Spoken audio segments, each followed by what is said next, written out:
This week on News Time, is this how Snapchatting works? I mean, I know kids send pictures of their junk on this thing, but this can't be how it looks. Is it because I'm on Android? Those butts develop equally for both iOS and Android, you turds.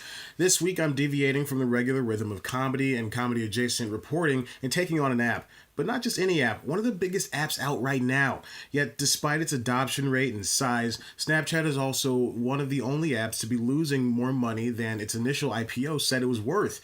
Don't worry, Snappers, or should I say chatters, parent company Snap is going to be doing some big time updating with parity on both platforms that will make Snapchat a more agile juggernaut, both on the phone and web? Yes, the web too.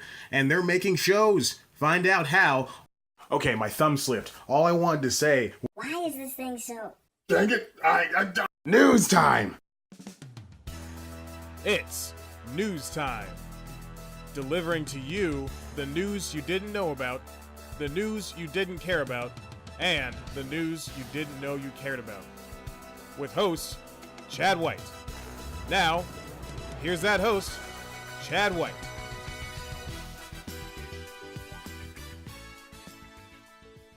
If you received a dick pic from this hit chick, that trick will only wants to see you spit. Welcome back to News Time. I'm your host, Chad White, and this is the comedy news that you didn't know about.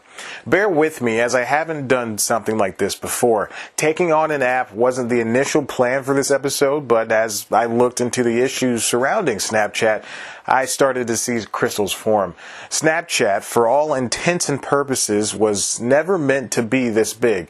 Yeah, that's probably what the creators wanted, but with the seemingly directionless nature of the company, Snapchat is on the verge of becoming something it isn't.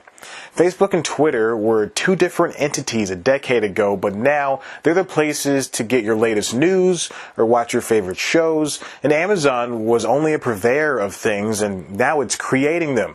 Now Snapchat is slowly but surely turning into Magic Instagram, except the pictures are uglier and they can disappear.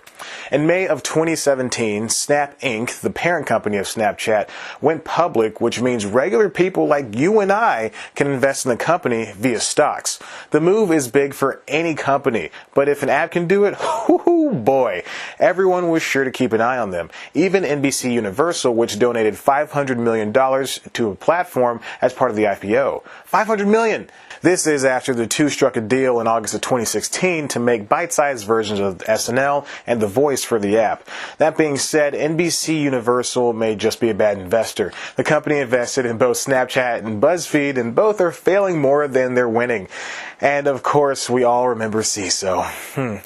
I'll link to what I said about BuzzFeed in the description, but for now, let's just say that they're cutting off a lot of limbs to survive. I don't need to explain what Snapchat is, but here's a quick lesson.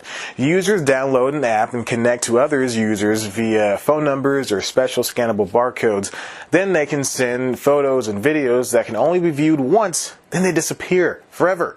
Let's take this one step at a time.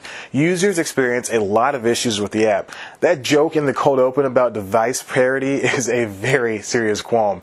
Snap Inc. CEO and possible all-around turd boy Evan Spiegel was rumored to hate developing the app for Android as much as he, also a rumor, hates third world countries. But he's changing, and so too is the company. As we speak, their developers are exploring how users can share their stories to the web. Pretty soon, your shaky-handed 8-second clip of the time you went to a concert can be seen on all of your social sites. For those not in the know, stories are pictures and videos users share to their followers.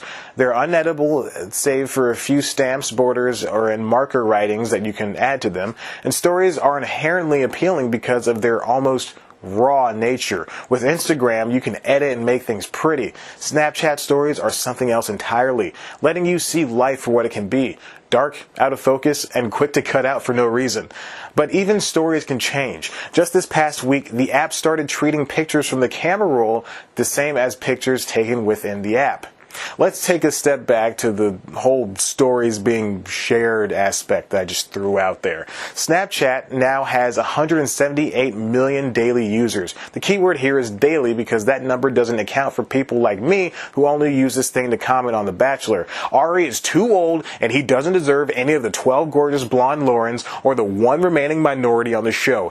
ABC needs to pick a nice, broke, young black man like myself. That's the love story everyone wants to see. If you want to see more, then you can check out that Bachelor video I made 3 years ago. Within the innovation of sharing stories outside of the app, users will be able to send the stories as links in emails or text and embed them in the website. While stories typically disappear after 24 hours, these new shareable ones will take 30 days to disappear, defeating the purpose of what makes Snapchat Snapchat. But, as Business Insider writer Kevin Tran points out, these innovations can help with the Snap company's app's shareability. For one, those not using Snapchat will be able to discover the app more easily. Imagine the days-like merriment in someone's eyes when they see the Vine-esque stories for the first time. Further, old users may post more stories than before, which will lead to more money for Big Daddy Snap. And more revenue means more influencers, which means even more users and more money, baby. Of course, these new potential users could not sign up for the app at all and just rely on sharing found stories, causing the company to not grow and thus shutter its doors, which is part of why Vine died. And then there's the problem of the ads. Stories are tremendous when done right and haphazard when done wrong. But in between looking at your ex's night out with her new beau and seeing your friend's dinner being made in real time, you experience an unwanted but short ad break. They're usually unobtrusive and you can easily get out of them the same way you get out of a regular story, but damn, they sure are there.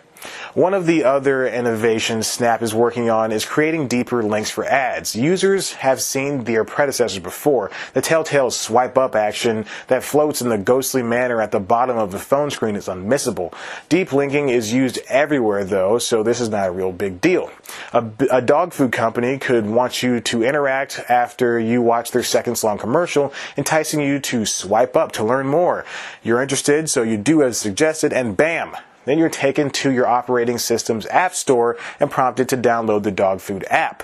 Almost every big website or app with ads utilizes these tactics. Director of Revenue for Snapchat, Peter Sellis, notes how much time and effort his team has put into reading metrics for advertisers and work with them on making deep linking easier. Snapchat is said to be looking towards smaller businesses like its own Bitmoji app to try out these new exercises, providing them with granular measurements like how many people actually swiped up over the course of up to 28 days. However, users who skip these messages are in for a bit of bad news. Pretty soon, you may have to sit through the entirety of the ads. And don't dump the ad after yet. The wait is said to be just 3 seconds long before you can say sayonara to those pesky commercials.